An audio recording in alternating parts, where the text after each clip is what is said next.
So we need to understand few aspects of it.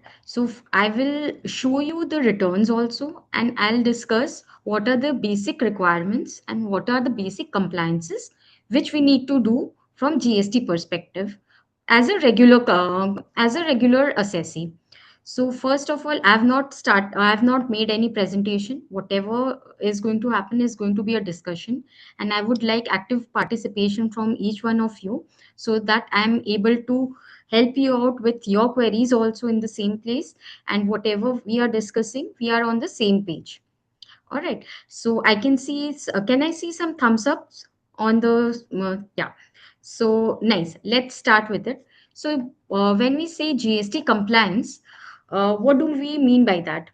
See, so there are basic two monthly returns which we need to file for GST monthly compliance. One is GSTR 1 and another is GSTR 3B. So there might arise a question when there is GST compliance is one, why we are required to file two returns. So that should be your question, right? So GSTR 1 is basically we are going to report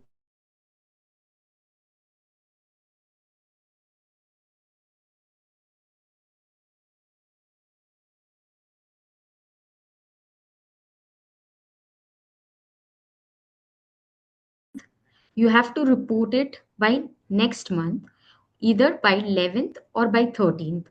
So 11th is for monthly returns and 13th is for QRMP scheme. So when I say QRMP scheme, what do I mean by that? So basically in QRMP, you don't have to file GSTR1, it's GSTR IFF. So basically, QRMP scheme is for filing of quarterly returns. But if you ask me, is it actually quarterly returns? I would say it is not. Why? Because even though you can file the returns quarterly, you have to report your B2B transactions on month basis in GST or IFF. So only what is left is your exempted sales or your B2C sales, which are required to be reported, which can be done on quarterly basis. So please don't get confused with this ideal scheme that they have given us for QRMP, even though it is termed to be as a quarterly return.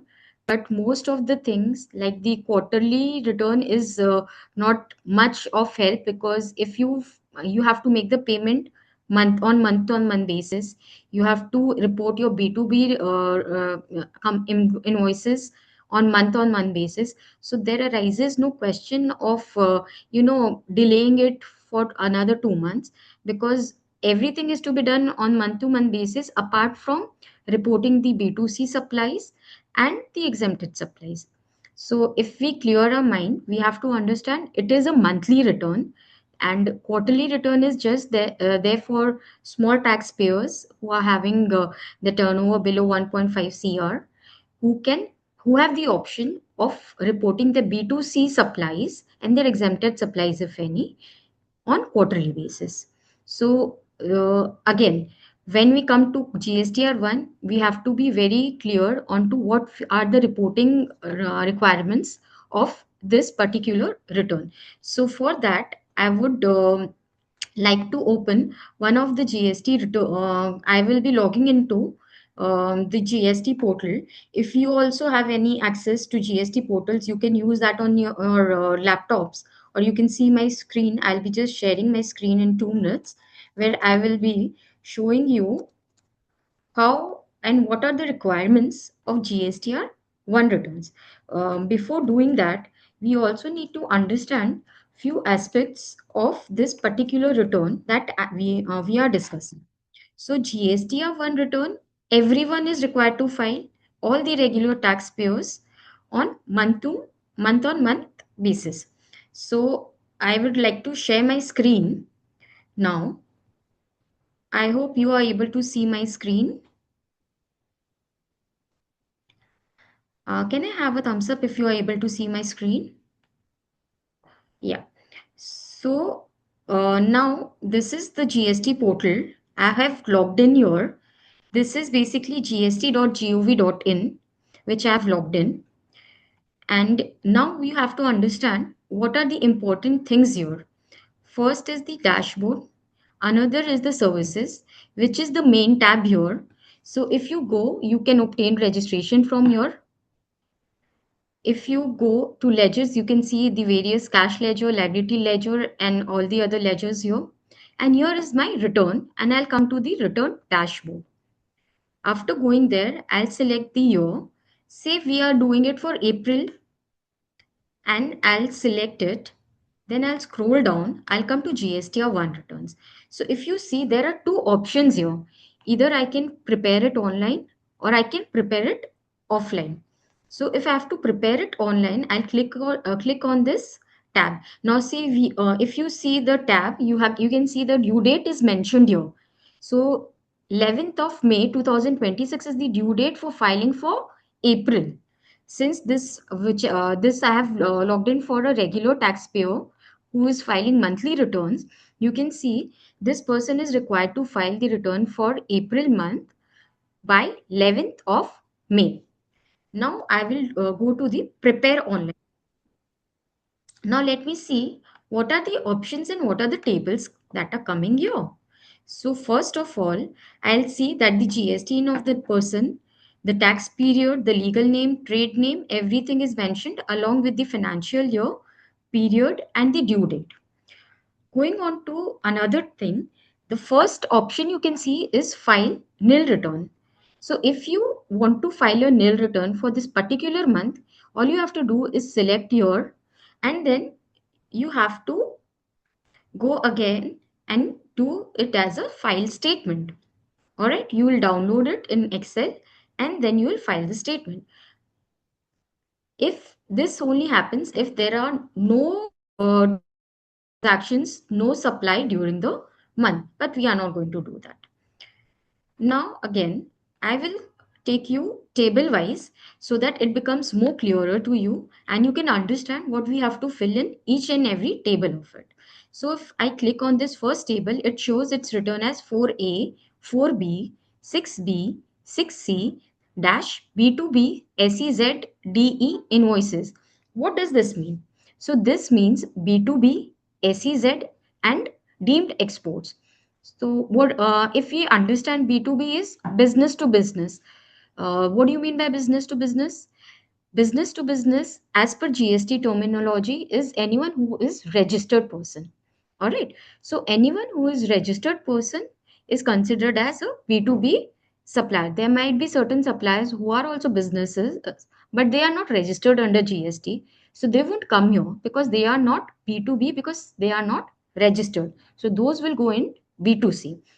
Now, if we see B2B supply and SEZ supply, SEZ supply, how many of us know what is SEZ supply? So basically, SEZ supply is special economic zones. There are certain special economic zones that have been, demarcated by the government of India, where there are special benefits given to those economic zones who are doing their businesses from that particular areas. For GST purpose, what we need to understand is SEZ, any supplies made to SEZ is basically a zero rated supply. What do you mean by zero rated supply? It's is it exempted, ma'am? No, it's not exempted. It's a zero rated supply. That means you have two options. First of all, either you make a supply and you make the tax payment, and then you can claim back the refund of the tax so paid. Second option, you can file an LUT and then you can make a supply to the SEZ without making any payment to these SEZ units on any transactions done with the SEZ units. So why is it happening? Basically, the government wants to promote any kind of transaction that is happening in SEZ areas, and that is why those transactions have been kept as GST neutral. That means no GST will be applicable on such transactions. Hence, that is considered as zero rated, like exports. Exports in South and SEZs, they are zero rated supplies. Any supplies made as exports or to SEZ units is considered as zero rated supply. If you want to understand the definition, you can please go through section 16 of IGST Act. Okay, so I'm not discussing the legal part of it because we already have very short time, and I'm here to discuss the returns today. However, whichever terminology is important, I'll be discussing with you during the session. So coming back to my screen, I hope you are able to see my screen now. Yeah. So we go to first table, which is 4A, 4B, 6B, 6C for B2B. So if we see here, there is an option of adding a record or import from EWB data. What do you mean by EWB data? EWB data is nothing but e-waybill data. So I'll again explain it to you. Normally, GSTR 1, there are three options: adding the records manually, which I'll show you how we do it. Another is importing the data from the e-waybill portal. So basically, if you are into supply of goods and you have generated e-waybills, then the data can be directly extracted from e-waybill portal to your GSTR1. So you don't have to do much. All you have to do is just click on the import EWB data, and the entire section gets filled automatically. There's another option which is uh, which is importing the data from e-invoicing. Since this particular assessee is not registered, is does not is not does not crosses 5 crore of turnover, so their registration does not require generating e-invoicing. So I hope you all know e-invoicing concept, right? So again, I'll give you a brief on what is e-invoicing. Any person, any registered person, whoever's turnover crosses 5 crores in the previous financial year or in any previous financial year, they are required to obtain e-invoicing portal registration, and they are required to generate e-invoicing for each B2B and export invoicing they are doing. So e-invoicing will be is mandatory for people having turnover of more than 5 crores. Now what happens whenever they generate an invoice, they have to generate an e-invoice for that particular invoice, and that goes on to the e-invoice portal. An IRN is generated and a QR code is generated, which is embedded in their invoices. Those invoices have gone to the e-invoice portal. Now automatically one more tab comes here. As soon as there is e-invoicing, the invoices generated for e-invoicing will automatically can be automatically fetched on your GSTR1 from e-invoicing portal. So going forward, now we need to understand what are we required to show or put the details in this particular table.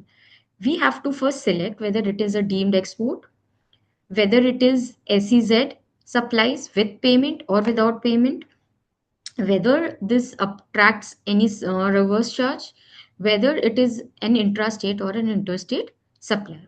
So how does that happen? All right, so we need to click on any of these. Then again, we have to see whether any differential percentage is applicable on that. If yes, then we'll select here. So now what happens, the rate comes here automatically. That is the 65% which has been notified by the government for certain supplies. So it is not that. If we see deemed supply, so if it deemed exports, it is not a deemed export. All right. Again, then we have to put in the GSTN of the of the recipient. We have then the name auto populates here. Then the if the that particular person is sub recipient is an SEZ, again the above two brackets will open, which is SEZ supply with payment or SEZ without payment, and you can select either of it. If you have an LUT, you will select SEZ without payment. If you don't have an LUT, you will be selecting SEZ supply with payment.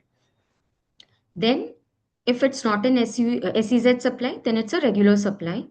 None of these will get unfreezed then. Then what happens? Once the recipient's GSTN is given here, the name of that recipient will reflect here. you have to put in the invoice number, invoice date, invoice value, place of supply. So again, if you, whenever, as soon as you select the place of supply is basically the state in which you are making the supply. So if you select, say, Chhattisgarh, then what we see, it becomes the intra-state supply does not activate. However, if you select West Bengal, because this person is registered in West Bengal,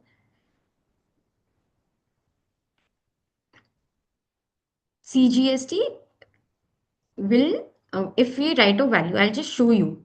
I'll give you an example. All right. So say invoice number is INV 001. All right. And say invoice date is 1st of April 2026. And invoice value is say 1 lakh rupees. Now what happens? I have to write, I've selected West Bengal. All right. I have to write what is the rate of GST applicable on it. So say I write 18% is applicable. So I'll write say on 1 lakh rupees, 18% is applicable. Automatically it will reflect in CGST and SGST. However, if I select this as say another state, say Rajasthan, so it becomes IGST. All right, so this is automated. This only happens if I'm doing, if I'm doing it online, if I'm writing all the details online, and those records will be added here. This is basically right now it's showing zero invoices, but if I add any of the invoice, the number of invoices that I've added will reflect here. Clear? I hope this part is clear to everyone. Any questions still here? If you have any questions right now regarding whatever we have discussed, you can please put it on the chat box and I can reply that. I hope everyone is clear with whatever I have said right now, till now. All right. Then I'll go ahead. Again. Then there's this table, which is table 5, which is B2C large invoices. So basically, there is this concept in GST of B2C. B2C is any person who is unregistered. So why can I see two of these tables, table 5 and table 7 here for this? So if you see in table 5, it's written large, and in table 7, it's written others. So basically, table 5 is for those invoices which are above 2 lakh, value of more than 1 lakh rupees. You can see if I hover here, it is written. If the invoice value is more than 1 lakh, then I have to report those transaction even though it is made to the unregistered person in this particular table. And if it is below 1 lakh, then I have to report those B2C transactions in table 7. I will go to table 5 and see what are the details that are coming here. So if I see, since the person is unregistered, they are not asking for the GSTN. However, if we see, there's one thing that they are asking, that is the place of supply. So again, we have to select whether it is in West Bengal or any other state, whatever the state of supply is, we'll select that. Say we select Jharkhand here, we'll write the invoice number, invoice date, and the invoice value here. And again, whatever is the taxability, whatever tax rate is applicable, we'll write the value. Say in 1 lakh, some transaction are taxable at 5%. So say I'll write 50,000 is taxable at 5%, and balance 50,000 is taxable at say 18%. That can be a possibility. Or the entire 1 lakh goes in one particular head. So there's no restriction that you have to, generate invoice tax rate wise. There can be multiple tax rate on a single invoice also. And accordingly, I'll save the document here, and again the record will be updated here. All right, I hope this is clear to everyone. Now, what is the difference between this and this? So basically, there's no difference here. Invoice wise detail is going for those unregistered supplies, which for which the invoice value is more than 1 lakh. However, if we see B2C, that is table number 7, these transactions are they don't require you to give the invoice details. If you see your, all they ask is you select the state, say you select Jharkhand, you say what is the taxable value. Again, I'll say that I've made supplies to unregistered persons whose none of the invoice was more than 1 lakh, but the total invoice, but the total taxable value of such supplies say 5 lakh rupees. I'll write 5 lakhs here. Since I've selected Jharkhand, the supply type automatically becomes interstate. And then I'll select the rate. Say I select, again, if I select 18%, the tax comes here automatically. So this is the difference. There we have to provide the invoice details. And in this particular table, you don't have to provide any invoice details. One more thing I would like to add here. If you see a question mark here, you can see a help. See what has been written here. Any supply invoice value which is of rupees 2.5 lakhs or less. Okay, that you cannot if that you have to report here. And again, one more thing you have to understand: any credit note or debit note adjustments related to B2CS has to be done here. So basically, if you see, I'll take you to the main page again, so it becomes more easier for us to understand. See, if you see credit note or debit note registered, credit note and debit note unregistered. When I'll discuss this, the things will become more clearer to you. So if I see, I'll start with unregistered because since we are on unregistered right now. So if you go here and you add a record, see, they are giving you the option whether this relates to a B2CL or B2CS, right? So it relates to table 5 or it relates to table 7. We have to select your, we'll select your, say it relates to B2CL. But if you see B2CS is not here. Why it is not here? Because any adjustment regarding the credit note or the debit note relating to B2CS is to be done in table 7 itself. All right. So say supposedly uh, you have issued an invoice of up to 5 lakh rupees for B2C supplies, which are the small supplies. None of the invoices is more than 2.5 lakhs. In that case, you have to write is, and you have issued a credit note of say 50,000. So the taxable value which will come here will be of 4,50,000 and not 5 lakh rupees, because you have to adjust all the credit notes or debit notes. So if it is, say debit note is of 50,000, so 550 will come. If it is credit note is of 50,000, then 450 will come. If there is no debit note or credit note related to B2CS, then only 5 lakhs will come here. All right. However, if it relates to a B2CL, right, then it will come in table 9b. If we see in 9b, there were two other drop downs which were showing, which is exports with payment or exports without payment. So if we see the main page again, there are two tables here. One is for export, which is 6a, and 5.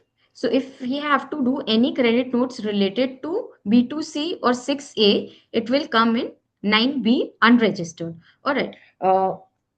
One more thing, for exports, we know when we are making when we are making an exports, this person is unregistered. Hence, the credit notes and or the debit notes issued relating to those will go in 9B unregistered and not in 9B registered. All right. So going to 9B registered, if we go there and we add a record, we'll again see those details come up which were similar, which is similar to that was reflected in 4B, 4A, 4B, 6A, 6B. So again, we have to select the same as we have selected in B2B. So if we are issuing any credit notes to such person, we'll write the name, we'll write the GSTN of that person, we'll write the details of the credit note, again the number and the date, whether it's a credit note or a debit note, the value, and the place of supply. Here we'll again select, this is not going to change obviously. And then see source IRN, if we have generated e-invoicing, we have if we have done e-invoicing, it will automatically come here. So iron will come from the e-invoicing portal automatically. All right. So till now, what we have discussed? We have discussed 4AB, 6B, 6C, um, table 5, 6A. 6A is exports. I'll show you what details you have to give in exports. Exports you have to give is the invoice number, invoice date, port code. So we know that whenever we are making an exports, we have to export it through a port. So the detail of that particular port has to be given here. Apart from that, the shipping bill number and the bill or the bill of export has to be given here, and the date of bill of export or the shipping bill has to be given here. Then the invoice value as per the shipping bill, please provide the details as per the shipping bill, because this table is very important for getting any kind of refunds related to exports. So as I discussed and I mentioned it earlier, that for SEZ and exports, they are treated as zero rated supplies. That means there will be no GST applicable on those supplies. However, there are two options of doing it. Either you make the payment and claim the refund, or you make it through LUT and you don't make the payment, still you will get the refund of any taxes paid on inward supplies of such goods or services which have been used for making exports. All right. So now what happens? Export refunds are totally dependent on this particular table, because this table has been linked with IceGate portal. So IceGate portal is basically the customs portal wherein the details are mentioned, wherein the custom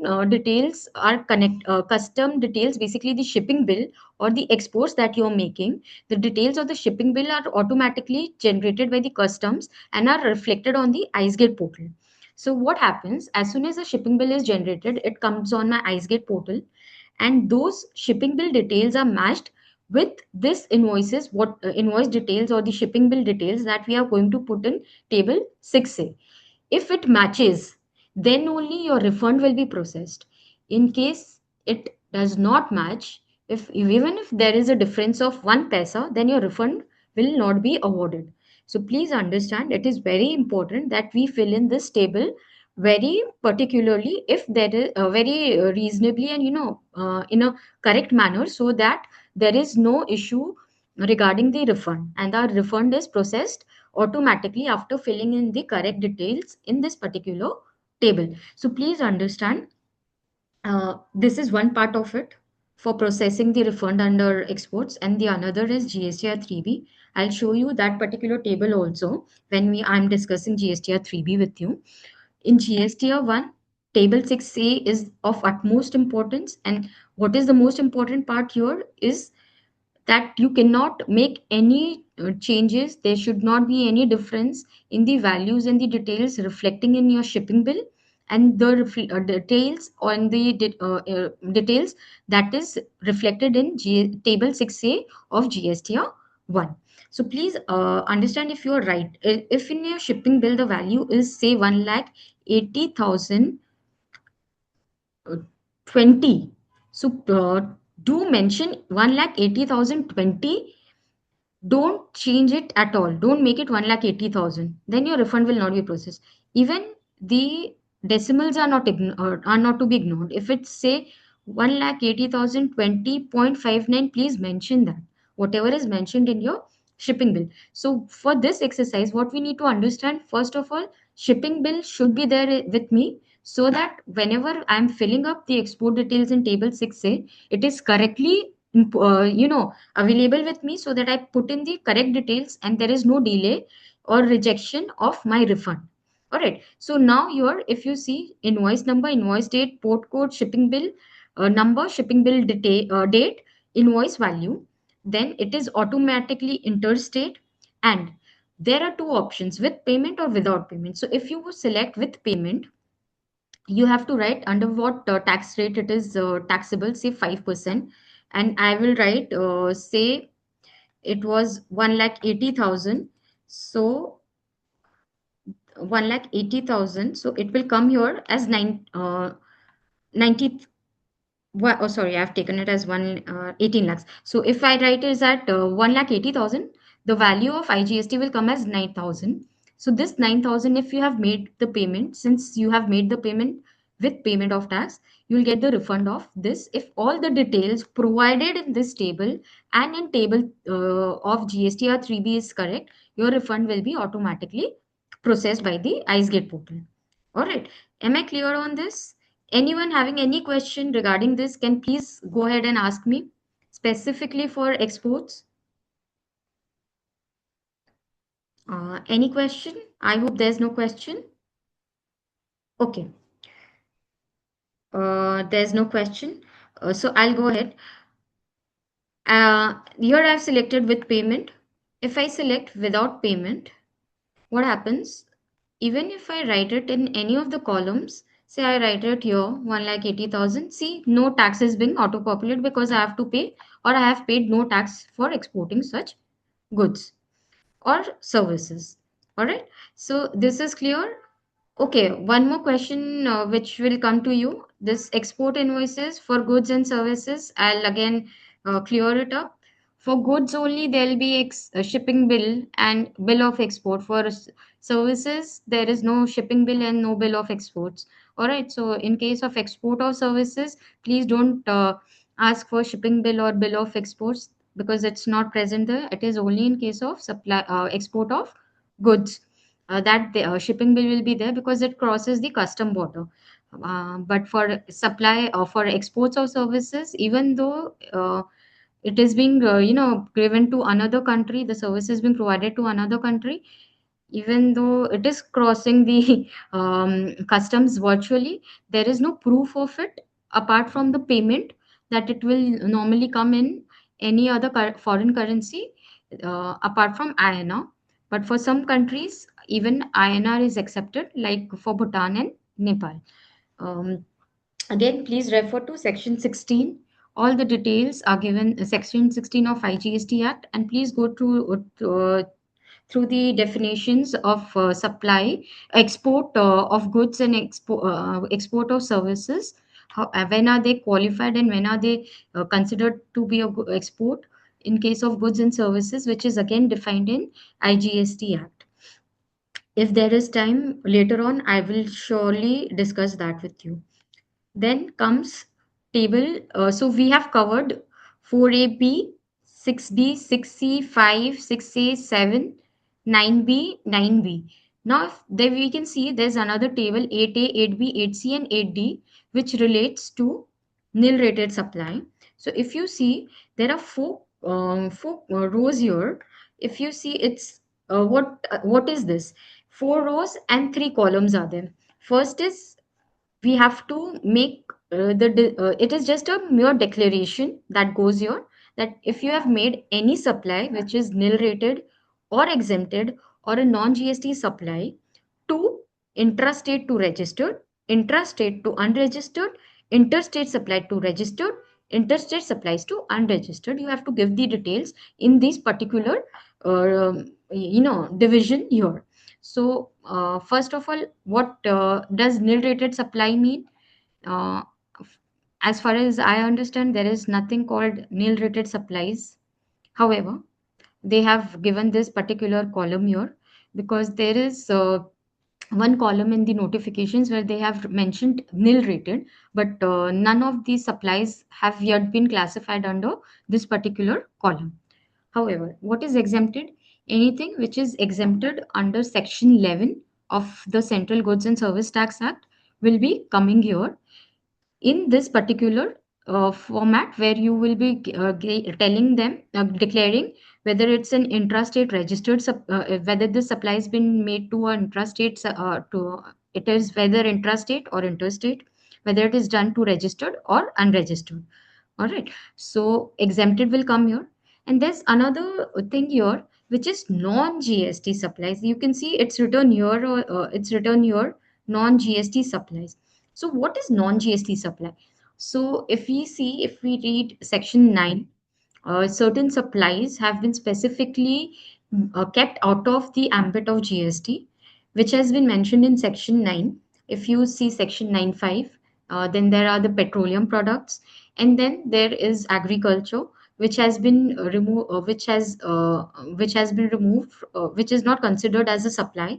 And there are certain supplies which has been defined in schedule 3 of the Central Goods and Service Tax Act, where they specifically mention that these kind of supplies will not be these kind of transactions will not be treated as supply at all.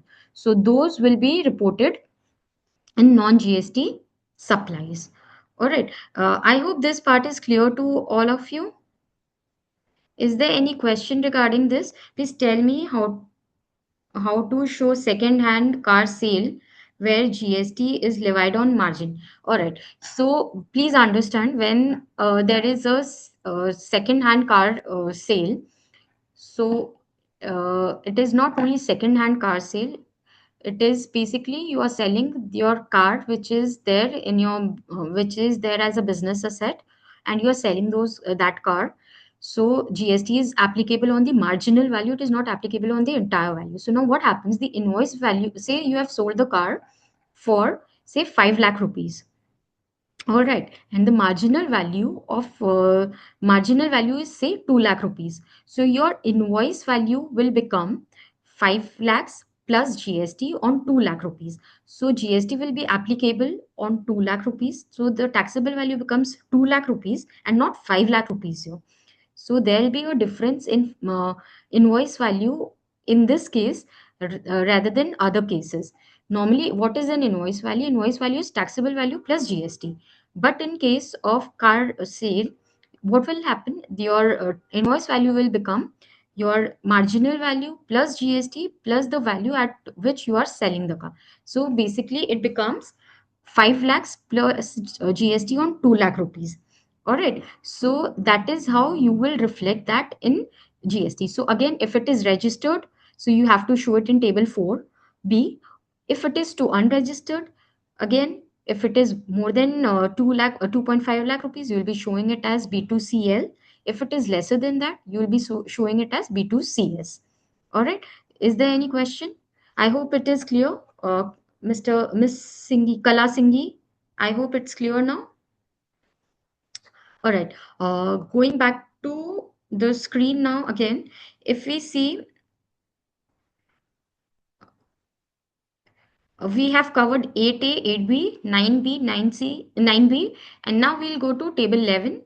Again, table 11 is nothing but the details of the advances. So what we have to do is give the details of the advances state wise. So supposedly I have a business where I have received some advance and I have to pay GST on that.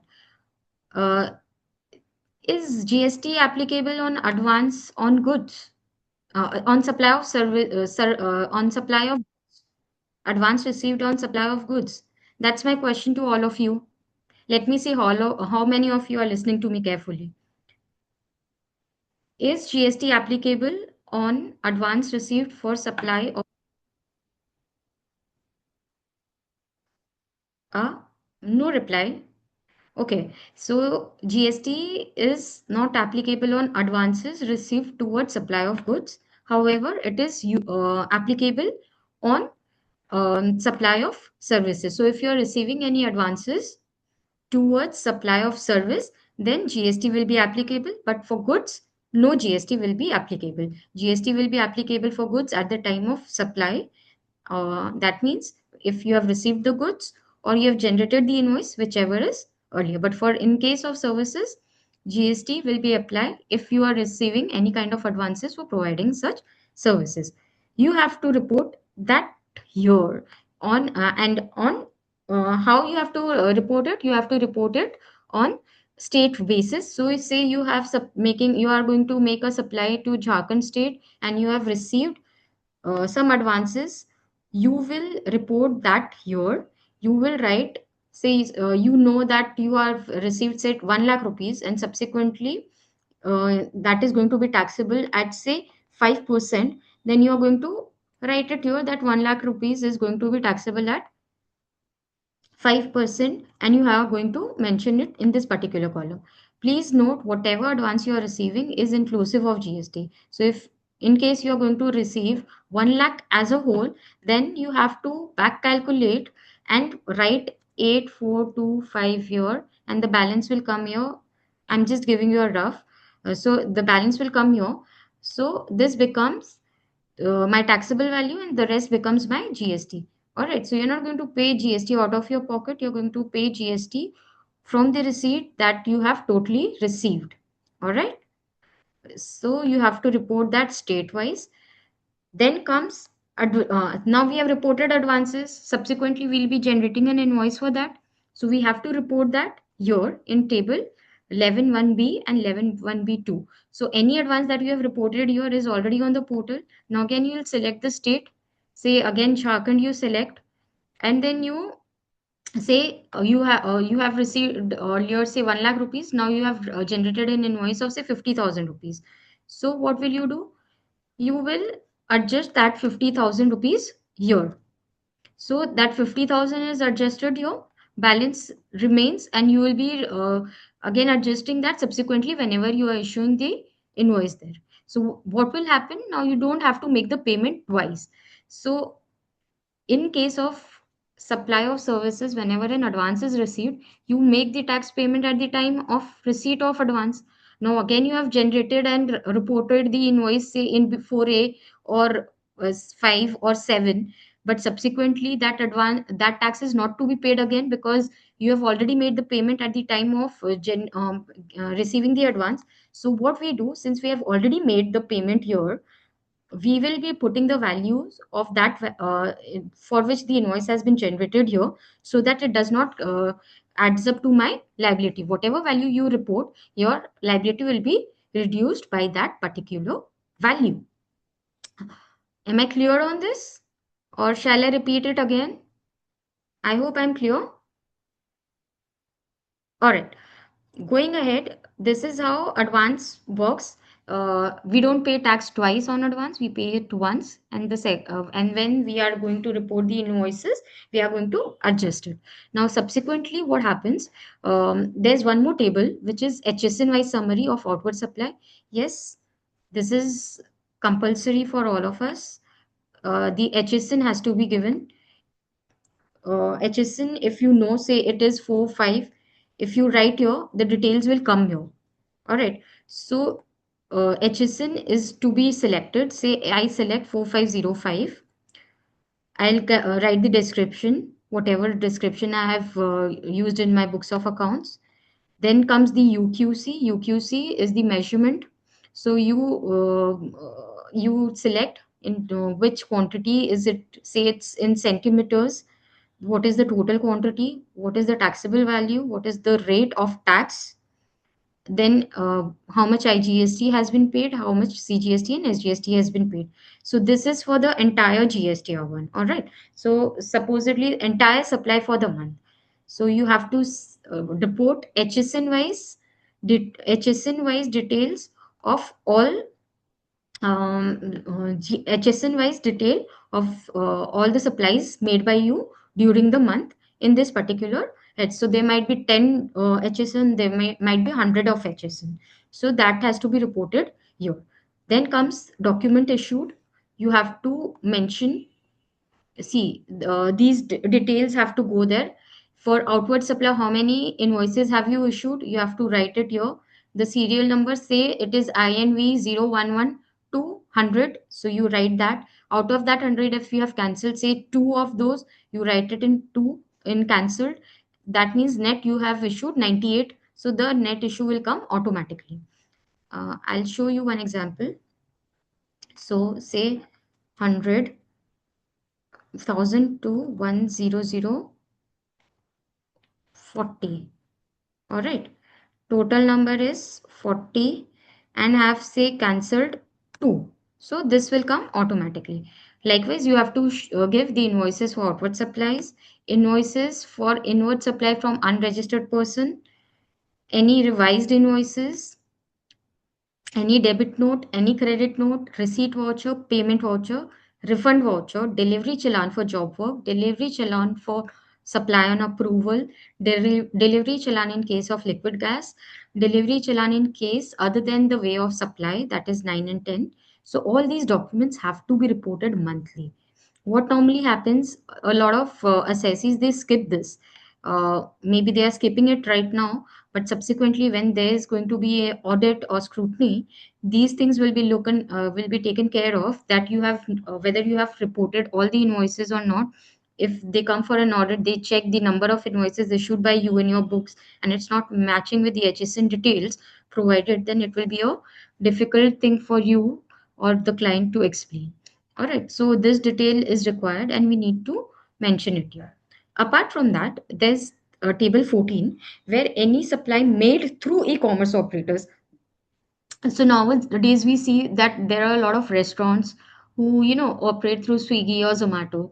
So those are they are e-commerce operators. So what happens? Zomato and Swiggy are responsible for making the payment of GST. However, me as a registered person, I have to report it somewhere, right? So I'll be reporting those supplies here. So how and what are the details that are required here? So the GST of the e-commerce operator goes in here. What are the values that you have supplied through, say, Zomato? Say you have made a supply of, say, 5 lakh rupees, you will write it here. Whether it is IGST or CGST or SGST, you have to mention it here. And that is it. But this will not add on to your liability, since the e-commerce operator in this case is required to make the payment of the tax. It is just a mere declaration so that they can cross check with the GSTN of the e-commerce operator whether they have made the payment of such supplies or not. All right. Then is supply made through e-commerce operator, but here you are required to make the payment. All right. See, e-commerce operators are required to make the payment. Again, see, the details will go. Now I am an e-commerce operator. I need to report, right? Earlier was I make Zomato, that I have paid the supply through Zomato. So Zomato, I've mentioned the GST now Zomato. Now this becomes books of Zomato. What will the Zomato do? He will report the supplier's details, that for this supplier I've made this and this is the detail. All right. Say if I've made it to a registered person or an unregistered person, then the detail goes here. All right. Clear? Any question regarding this? I hope it's clear. Yeah. So these are two different things. That was e-commerce operator, and this was when you see, if you hover here, it's written very clearly. Details of the supplied made through e-commerce operators on which e-commerce operator is liable to pay. So the e-commerce operator, that means the Zomato and Swiggy are going to report it here. And here, when I'm making a supply through the Zomato or Swiggy, whatever supplies I've made through them is to be reported in table 14. All right.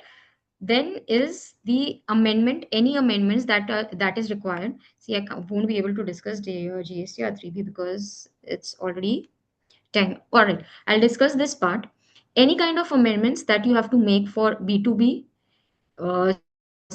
supplies or B2C supply large that we have reported above, any amendments for the exports, any amendments for credit notes or debit notes which are registered or unregistered, any amendment to B2C, any amendment to advances, any amendment to adjustment of advances, any supply made through e-commerce or made by e-commerce is to be reported in this particular tables. All right, it is in the similar fashion, just the amended value has to be reported in this particular head. So if we see amended B2B, there's if you go here, the financial year comes, so you have to say for which financial year, which invoice you want to make the change. So if I select 2025, I'll write the invoice number here. The invoice number will be automatically fetched here, and then you can make the amendment here. All right. Likewise for all of these which are there for the amendment can be done through these particular tables. All right. What happens after this? See, there's one tab here, e-invoicing download history. So what happens whenever we file a GST or one, we download it here. if there is e-invoicing, this particular assessee is not registered under e-invoicing, so it won't come, or else um, the details will come and automatically it gets filled in the above tables, so you don't have to do fill up the tables manually. There was another option that we saw initially which was offline, so that has to be done through the offline utility. I'll just show you that also. It's very necessary. So if I click on prepare offline, so what I have to do, I have to select the file and upload it here.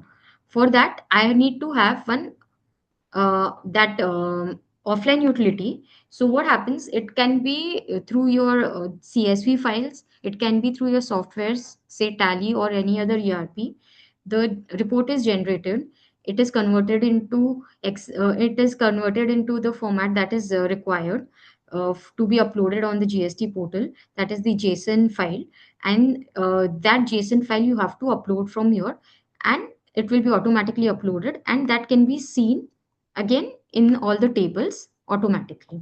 All right, once you prepare it offline, all of these will be reflected in these particular tables, and then you can go through it, generate the summary. You'll generate the summary here. Once the summary is generated, you will get a table here where you can reset it if you have to make any changes. If you don't have to make any changes, then the button of file will come. Since no data is filled in right now, file button is not coming, so that file button will come, and then you can file the return automatically. So this was GSTR 1.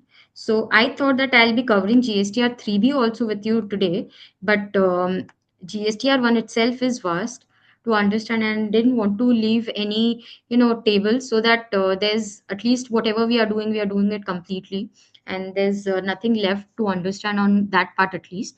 So I hope you have understood the requirements and what are the details that we need to fill in GSTR 1. And if there's any question regarding the same, please go ahead and ask me.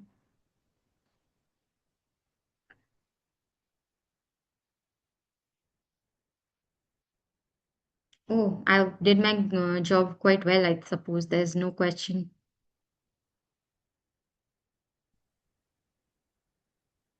Do we have a question to ask?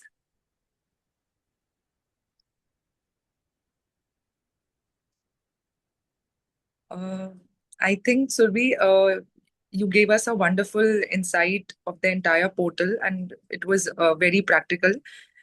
And I would express my sincere gratitude uh, to you for sharing your insight and your entire view about it.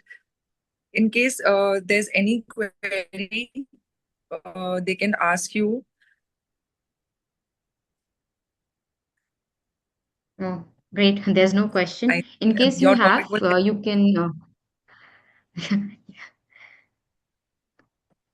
yes, yes. I don't think so. It was a really very useful session, and you have explained very well.